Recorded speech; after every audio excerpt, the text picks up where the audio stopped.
Paul Harrell, weekdays from 4 to 6. Learn more at paulharrell.com.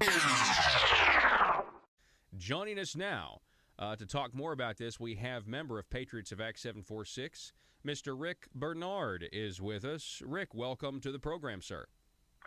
Thank you for having me, Paul. Appreciate it. Absolutely. Now, you've been a listener of the program because I see on our Facebook Live feed a whole lot. So it's actually great to have you on the program. Thank you very much.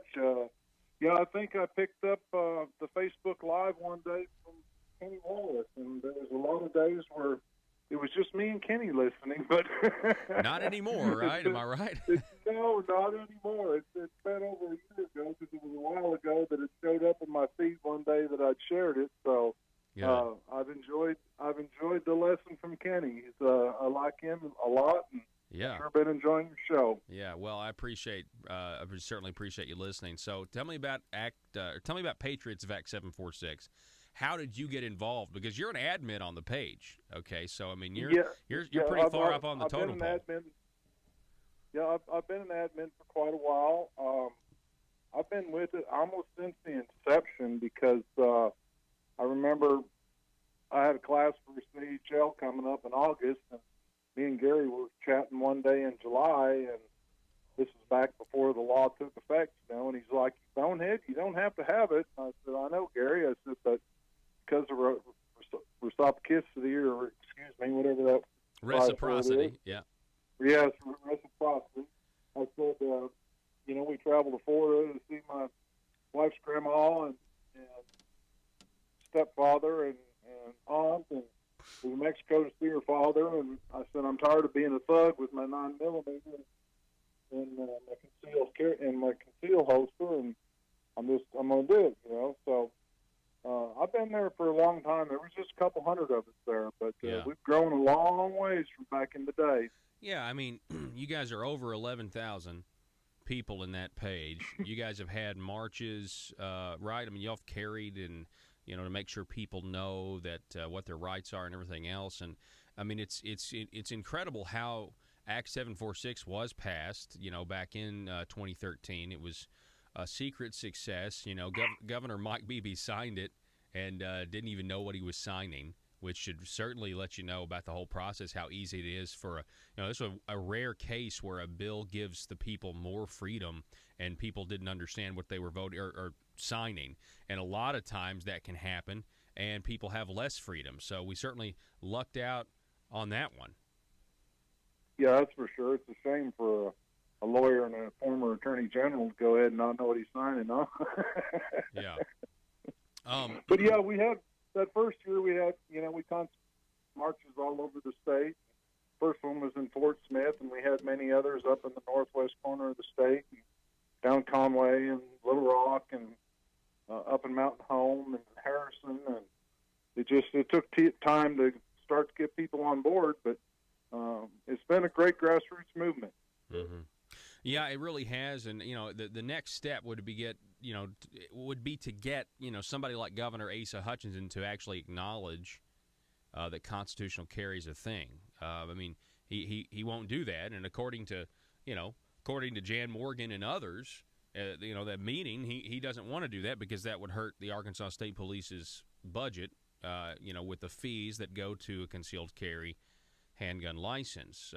So it would be nice, right? I mean, it'd be nice if elected officials would just acknowledge what the law actually says, the reality. But that would be very nice. But the state police, along with their revenue stream, has long been fighting against it. We did an FOI back in 2015, I believe, June of 2015, and got 189 pages out of Mr. Sadler. And we've got emails from Mr. Downs, who is their attorney, telling the troopers how to negate Act 746 and consider if they've got one in the chamber, then that is unlawful intent, and to confiscate their license and things like that.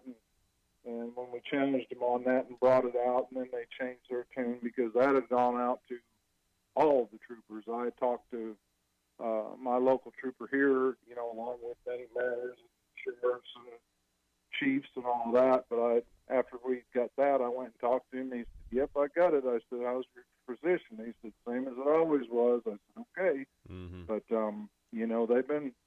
they've been trying to run it amok since the start. They don't like it.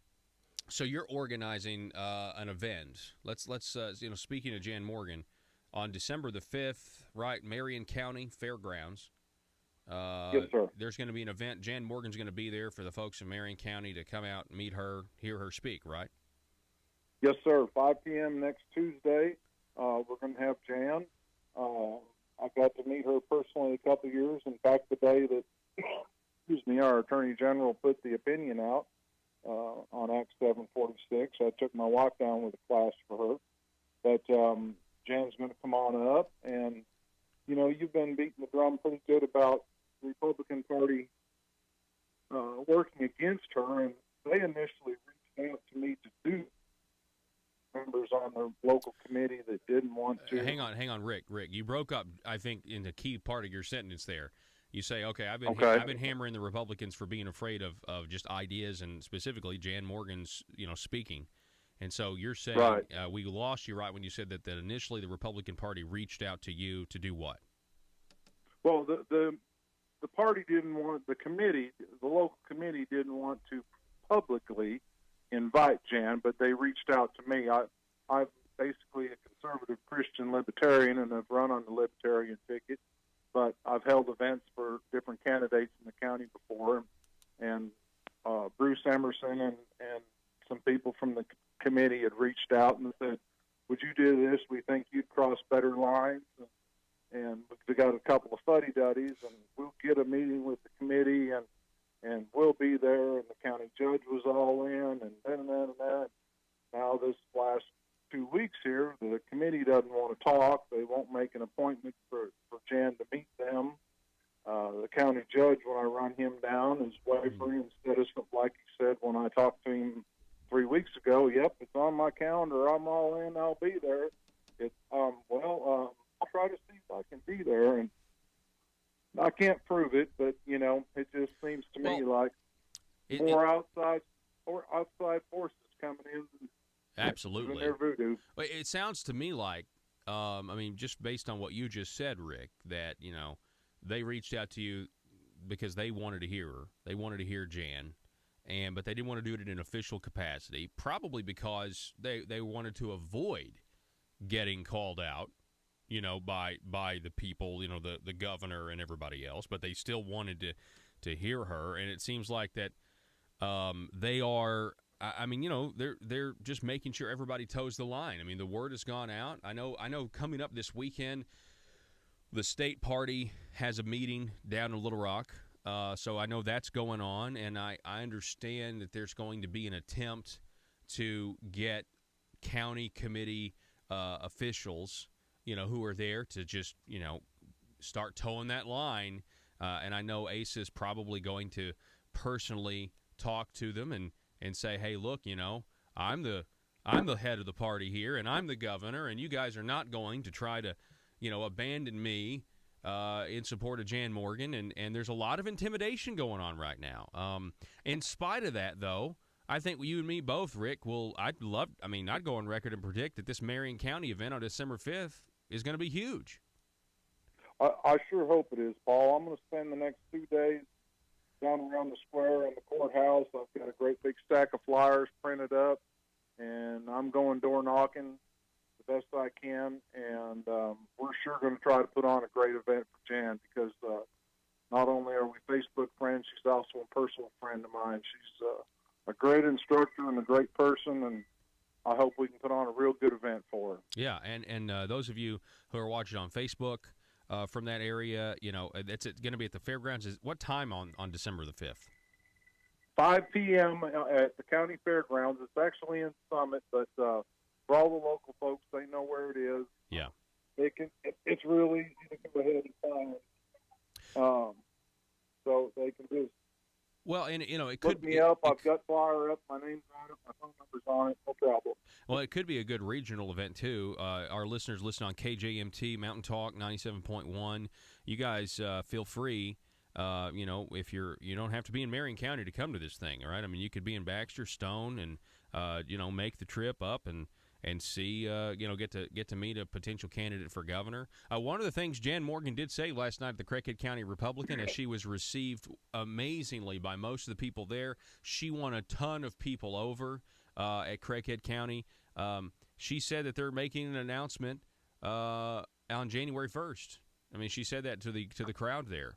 And so I think that's big. I think a lot of folks are going to breathe a sigh of relief on a new year and a potential new direction for the state, and actually having true conservative values represented instead of somebody that acts like they're conservative and comes up with excuses as to why we can't sign a bill prohibiting Sharia law in the state of Arkansas. Rick, we're about out of time. I'll give you the last word, sir. Well, I just want to say thank you very much for having me, and I hope everybody from surrounding counties, like you said, I've got friends from Newton, as far away as Newton County, that say they're coming over. Some the other side of Green Forest or Green Forest area. Got some people from Boone County. I know some people from Baxter County that are coming. So come on out next week at 5 p.m. Join us at the community building at the fairgrounds, and let's put on a great event. Jan would love to talk to you. All righty. Rick Benard of Patriots of Act 746. I appreciate it, sir. Thank you for your commitment to the Second Amendment, and I'd love to talk to you again soon. Thank you, Paul. All right. Paul Harrell, weekdays from 4 to 6. Learn more at paulharrell.com.